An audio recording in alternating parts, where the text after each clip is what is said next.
Hello everyone, welcome करता हूँ मैं भारत पंचाल अगेन आप सबका हमारे नई वीडियो में यूट्यूब चैनल पर। कैसे हो आप सब एंड कैसे चल रही है एग्जाम की प्रिपरेशन। तो आज मैं आप लोगों के लिए लेके आया हूँ last annual question answer of P block element. 12th class की सबसे ज्यादा स्कोरिंग यूनिट है, 8 मार्क्स की यूनिट है। ठीक है, मतलब समुद्र है वैसे तो पी ब्लॉक। एंड अभी एग्जाम बिल्कुल सर पे है, तो मैंने आप लोगों को बोला है आप सिर्फ क्या करो, 10 ईयर कर लो, एनसीईआरटी कर लो, बहुत अच्छे मार्क्स आप लोगों के आ जाएंगे। तो मैं आपको बोला रहा हूँ इस पी ब्लॉक एलिमेंट का 10 ईयर और ये इसका पार्ट 1 है। ठीक है कि नहीं। तो बहुत ज्यादा नए पार्ट भी अपलोड होंगे एंड बहुत ज्यादा जो इसके पार्ट है वो अनअकैडमी पर अपलोड हो गए हैं। ये complete chapter with NCERT with 10 year link मैंने डिस्क्रिप्शन में डाल दिया है हर एक चैप्टर का, वहां से आप मुझे फॉलो कर सकते हो एंड इनको देख भी सकते हो, इन नोट्स को डाउनलोड भी कर सकते हो। चलिए स्टार्ट कर रहे हैं। एंड मैं डायरेक्ट क्वेश्चन आंसर कर रहा हूं, मे भी थोड़ा सा आप लोगों के लिए मुश्किल हो डायरेक्ट क्वेश्चन आंसर करना, क्योंकि पहले कंसेप्ट ओके होना चाहिए। बट मैं पूरी कोशिश करूंगा कि आपको कंसेप्ट भी साथ के साथ समझा दूं जितनी आसान लैंग्वेज में हो सकेगा। ओके चलिए स्टार्ट कर रहे हैं फर्स्ट क्वेश्चन से। नाइट्रोजन डज नॉट फॉर्म पेंटाहालाइड, ये क्वेश्चन। अच्छा, ये जो मैंने सर लिखे हुए ना कि 16 के अंदर आया, 11 के अंदर, इनसे ज्यादा बार ये आया हुआ है, कम नहीं आया हुआ, इनसे ज्यादा बार ये आया हुआ है। ठीक है, तो nitrogen does not form pentahalides, why? जो नाइट्रोजन है, नाइट्रोजन ग्रुप 15 का फर्स्ट एलिमेंट है। ठीक है ना। नाइट्रोजन नाइट्रोजन का एटॉमिक नंबर 7 होता है। ये पेंटाहालाइड्स नहीं बनाता, क्यों नहीं बनाता? इलेक्ट्रॉनिक कॉन्फ़िगरेशन देखिए तो इसकी होती है 1s2 2s2 2p3। इसके s में कितने इलेक्ट्रॉन है? 2। एंड p में कितने इलेक्ट्रॉन्स हैं? 3। अच्छा, एक बात और मैं आपको बताता चलूं, ये मैं आपको समझा रहा हूं, क्वेश्चन आंसर मैं आपको समझा रहा हूं। आपको बिल्कुल अगर मतलब कैसे लिख के आना है वो लैंग्वेज वगैरह वो सब अनअकैडमी से देख लीजिए आप, लिंक सभी चैप्टर के डिस्क्रिप्शन में है। चलो, ये 2s है, ये 2p है। हैलाइड आए, हैलोजन इसके साथ जुड़ना चाह रहा है, तो अब देखिए क्या होगा। जब यहाँ पे हैलोजन आएगा, एक हैलोजन यहां जुड़ जाएगा, एक हैलोजन यहां जुड़ जाएगा, एक हैलोजन यहां जुड़ जाएगा, 3 हैलोजन जुड़ गए। हम पेंटाहालाइड बनाना चाह रहे हैं। अगर हैलोजन को जुड़ना है तो इलेक्ट्रॉन क्या होना चाहिए? अनपेयर। ये क्या है? पेयर है। ये पेयर ब्रेक कब हो सकता था? अगर यहाँ पे 2d होता, बट नहीं होता, वो 2d नहीं हुआ करता। तो nitrogen does not form pentahalide, why? Because nitrogen does not have vacant d orbital, क्योंकि नाइट्रोजन के पास वैकेंट d ऑर्बिटल नहीं होता, इसी वजह से नाइट्रोजन पेंटाहालाइड्स नहीं बना सकता। ओके बस। नेक्स्ट क्वेश्चन, नेक्स्ट क्वेश्चन है NH3 is more basic then pH3। बहुत बहुत ज्यादा इंपॉर्टेंट क्वेश्चन है, अलग अलग तरह से बन के आया हुआ घुमा फिरा के, बट मतलब इसका एक ही है, NH3 is basic, NH3 is Lewis base, NH3 is strong base, why why why, हर एक आंसर सेम है, समझिए। अब अगर मैं बात करता हूं, देखिए अगर मैं नाइट्रोजन का बनाऊं स्ट्रक्चर कुछ इस तरह से बनेगा। ये है अमोनिया NH3 और ये है फॉस्फेन जिसे हम लोग pH3 कहेंगे। सिंस दोनों के पास लोन पेयर है तो दोनों लोन पेयर ऑफ इलेक्ट्रॉन को डोनेट कर सकते हैं, और डोनेट कर सकते हैं तो दोनों क्या बन सकते हैं? बेस बन सकते हैं। अगर किसी के पास लोन पेयर ऑफ इलेक्ट्रॉन है तो वो डोनेट कर सकता है और वो बेस बन सकता है। अब बात ये है कि दोनों में से कौन सा अच्छा बेस है, एंड आंसर होता है ammonia is more basic, ammonia ज्यादा अच्छा बेस है। रीजन क्या है? यहां पे रोल प्ले करता है नाइट्रोजन का साइज। नाइट्रोजन का साइज क्या है? स्मॉल है। डी ऑर्बिटल इसके पास नहीं है। ठीक है, सेकंड चाइल्ड के पास डी ऑर्बिटल नहीं होता, वैकेंट डी ऑर्बिटल नहीं है। फास्फोरस की बात करें तो as compare to nitrogen phosphorus का साइज क्या है? लार्ज है। वैकेंट डी ऑर्बिटल भी है। और अगली बात क्या है? लार्ज साइज है, वैकेंट डी ऑर्बिटल है, तो जो इलेक्ट्रॉन है, इलेक्ट्रॉन डेंसिटी है वो सारे एरिया के अंदर क्या हो गया? डिफ्यूज हो गई है, फैल गई है वो। और इसमें क्या हो गया? हाई इलेक्ट्रॉन डेंसिटी है, high electron density, electron density बहुत हाई है, तो उसको क्या करना पड़ेगा? ये इन लोन पेयर ऑफ इलेक्ट्रॉन को डोनेट करेगा, बट इसका साइज लार्ज है, वो इलेक्ट्रॉन डिफ्यूज हो चुके हैं सारे एरिया के अंदर, और डी ऑर्बिटल भी पड़ा है, तो ये भी प्लस पॉइंट है। तो इसके पास इलेक्ट्रॉन नहीं है डोनेशन के लिए, तो ये अच्छा बेस नहीं है। क्लियर है कि नहीं है? अमोनिया क्यों? Because of small size, absence of vacant d orbital, electron density is high. On the other hand phosphorus size is large, presence of vacant d orbital, electron density is diffuse. ठीक है, so ammonia is a good base while PS3 is not. Next question है हमारा, why is nitrogen gas very unreactive? ये question कुछ इस तरह से भी आया हुआ है, N2 is less reactive at room temperature, और भी कई तरह से एनसीईआरटी का भी क्वेश्चन है ये कि नाइट्रोजन इतनी कम रिएक्शन क्यों करता है।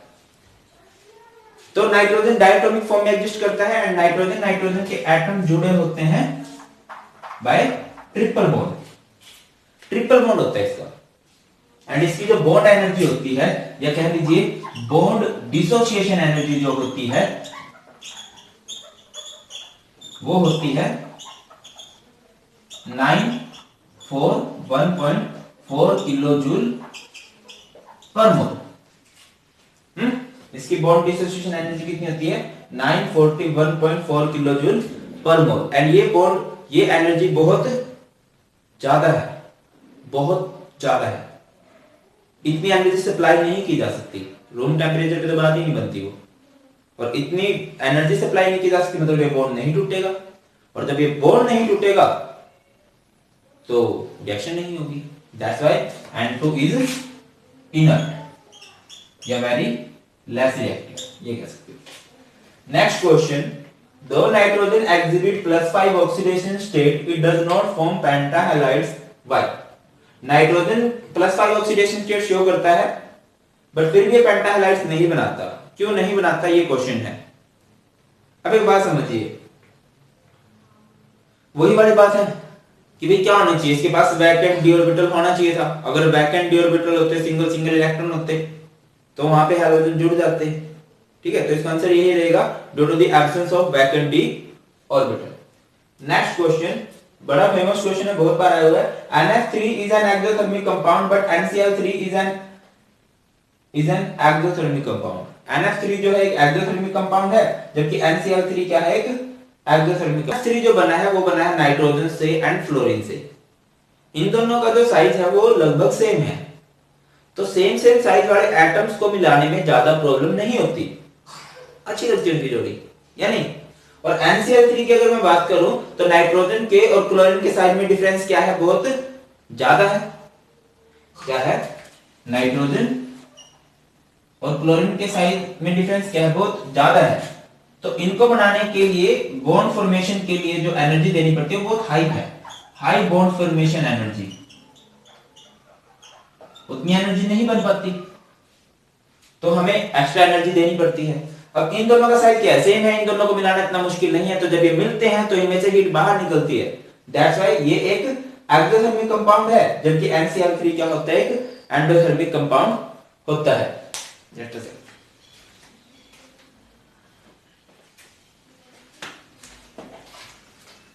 नेक्स्ट बात करते हैं, phosphorus has greater tendency for catenation than nitrogen. First of all तो ये समझिए कैटिनेशन क्या होती है। कैटिनेशन को बोलते हैं सेल्फ लिंकिंग, खुद से जुड़ जाना। खुद से जुड़ने को ही हम लोग क्या बोलते हैं? कैटिनेशन बोलते हैं।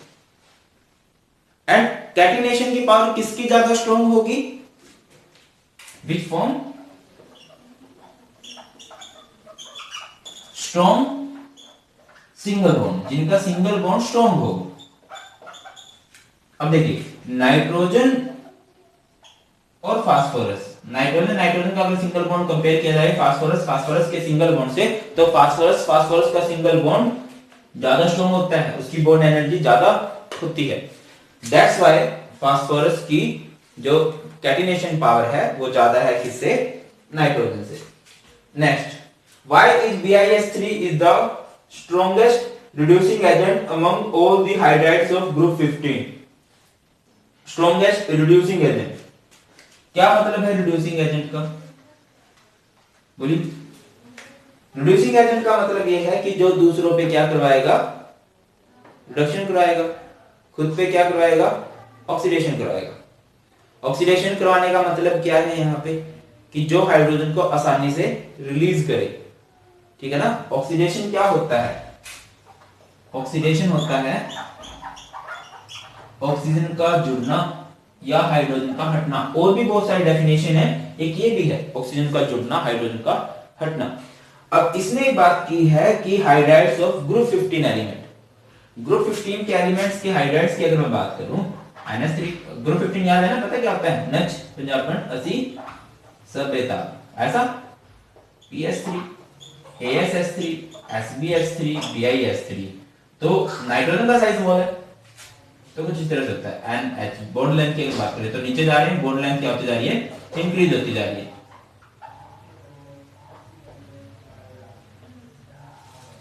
तो अगर मैं बात करूं सबसे बड़ी बॉन्ड लेंथ किसकी है, सबसे बड़ी जो बॉन्ड लेंथ है वो BiH की है। मैं ये गलत लिख रहा हूं, ये P आएगा यहाँ पे, ये AS आएगा, ये SB आएगा, ये BI आएगा।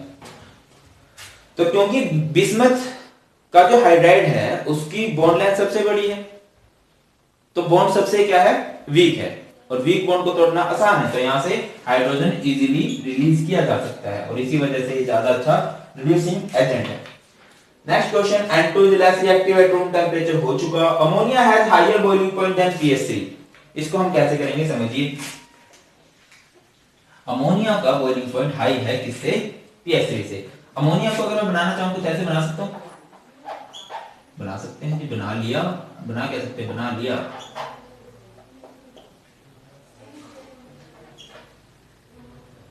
और अगर फॉस्फीन को बनाना चाहूं तो कुछ इस तरह से बना सकते हैं, और ये भी बना लिया।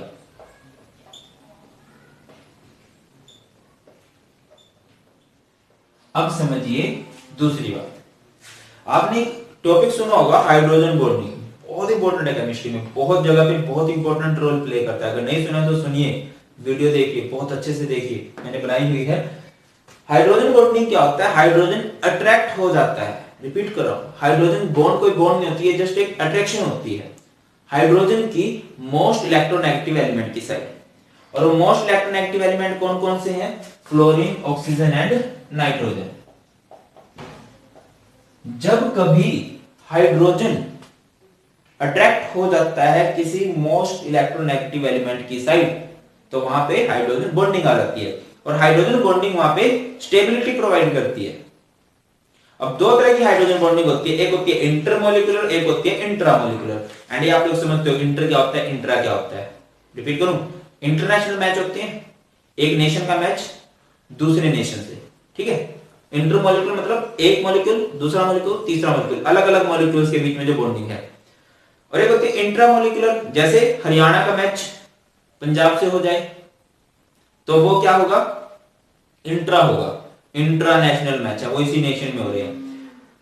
ऐसी मॉलिक्यूल अगर एक ही मॉलिक्यूल में हाइड्रोजन बॉन्डिंग हो रही है तो वो इंट्रामोलिकुलर है, अगर अलग अलग मॉलिक्यूल्स के बीच में हाइड्रोजन बॉन्डिंग हो रही है तो वो इंटरमोलिकुलर है।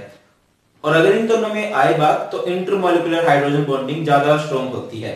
चलिए यहां पे आ रहे हैं, देखिए ये हाइड्रोजन है, इस हाइड्रोजन के दिया नाइट्रोजन, नाइट्रोजन एक मोस्ट इलेक्ट्रोनेगेटिव एलिमेंट में है, फोन बोला ना मैंने, फोन में से, तो इसकी साइड अट्रैक्ट होगा। एंड हाइड्रोजन बॉन्ड को हम 3 डॉटेड लाइन से रिप्रेजेंट करते हैं। सिमिलरली यहां पे भी हाइड्रोजन से नाइट्रोजन की साइड अट्रैक्ट होगा, 3 डॉटेड लाइन से रिप्रेजेंट करेंगे। तो यहां पे क्या आ गया, ये हाइड्रोजन बॉन्ड बन गया, ये हाइड्रोजन बॉन्ड बन गया। अब hydrogen bond means extra stability. अब ये एक अलग मॉलिक्यूल है, ये एक अलग मॉलिक्यूल है, ये एक अलग मॉलिक्यूल है, ये है इंटरमॉलिक्यूलर हाइड्रोजन बॉन्डिंग, ये इसको एक्स्ट्रा स्टेबिलिटी प्रोवाइड कर रहा है, सो इसका बॉइलिंग पॉइंट क्या होगा, हाई होगा। फॉस्फीन की अगर मैं बात करूं तो इस फॉस्फीन को कोई लेना देना नहीं है इस फॉस्फीन से, हाइड्रोजन है इसमें बट ये मोस्ट इलेक्ट्रोनेगेटिव एलिमेंट नहीं है, ये इसको स्टेबिलिटी प्रोवाइड नहीं कर रहा, ये अलग अलग पड़े रहेंगे, अलग अलग पड़े रहेंगे तो इनको ब्रेक करना आसान है। एग्जाम के अंदर क्या होगे, due to intermolecular hydrogen bonding. Next question, Bi5, ये 5 ऐसे लिखना है रोमन में आपने। Bi5 is stronger oxidant than Sb5। Oxidant समझते ना, ऑक्सीडाइजिंग एजेंट, जो खुद पे रिडक्शन करवा रहा है, दूसरे पे ऑक्सीडेशन करवा रहा है। खुद पे क्या करवा रहा है, रिडक्शन, सॉरी हाँ रिडक्शन, दूसरे पे क्या करवा रहा है, क्या कर रहा है दूसरे पे? ऑक्सीडेशन। अब देखिए Bi5 की बात हो रही है और यहां पे मैं क्या कह रहा हूं कि रिडक्शन क्या होती है। कई सारी डेफिनेशन होती है रिडक्शन की। एक शॉर्टकट भी बताया हुआ है, राहुल गांधी नाम सुना होगा। रिडक्शन में क्या होता है? गेन ऑफ इलेक्ट्रॉन होता है। मतलब ये जो Bi5 है ये इलेक्ट्रॉन्स का गेन करेगा और ये क्या बनेगा? Bi3 पॉजिटिव बनेगा। इसने गेन कर लिया इलेक्ट्रॉन्स का, Bi3 पॉजिटिव बन गया। अब क्वेश्चन ये है क्यों ऐसा क्यों होता है कि इलेक्ट्रॉन का गेन करता है? अब देखिए जब हम किसी ग्रुप में ऊपर से नीचे जाते हैं तो एक इफेक्ट आ जाता है जिसे हम लोग कहते हैं इनर्ट पेयर इफेक्ट। क्या कहते हैं? Inert pair effect.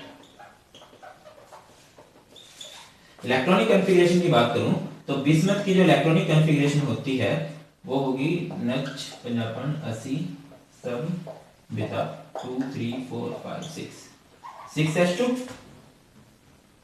4f14 5d10 and 6p3। ये होती है इसकी इलेक्ट्रॉनिक कॉन्फ़िगरेशन। अगर मैं इसकी वैलेंस शेल की इलेक्ट्रॉनिक कॉन्फ़िगरेशन बोलूं तो वो है 6s2 6p3। बट इस p में और इस s में बहुत ज्यादा डिफरेंस है। तो ये अंदर वाला जो s है वो हो चुका है इनर्ट, मतलब नॉन रिएक्टिव। वो रिएक्शन नहीं करता, वो जाना पसंद नहीं करता। और यहाँ पे +5 क्या रिप्रेजेंट कर रहा है कि ये दोनों गए हैं, ये 2 भी गए हैं और ये 3 भी गए, मतलब 5 के 5 गए हैं। जबकि इनर्ट पेयर इफेक्ट आ गया है। जब हम किसी ग्रुप में ऊपर से नीचे जाते हैं तो इनर्ट पेयर इफेक्ट बहुत स्ट्रांग हो जाता है। अंदर का s मतलब अंदर का जो पेयर है वो नहीं जाएगा, इसने जाना बंद कर दिया। तो बिस्मथ कौन सी ऑक्सीडेशन स्टेट अपनी मर्जी शो करता है या अच्छे से शो करता है? वो है 3, बट ये 5 थी। तो 5 क्या होना चाह रहा है? 3 होना चाह रहा है। दैट्स व्हाई इसने 2 इलेक्ट्रॉन का गेन किया है। पेपर में क्या लिख के आओगे? Due to inert pair effect.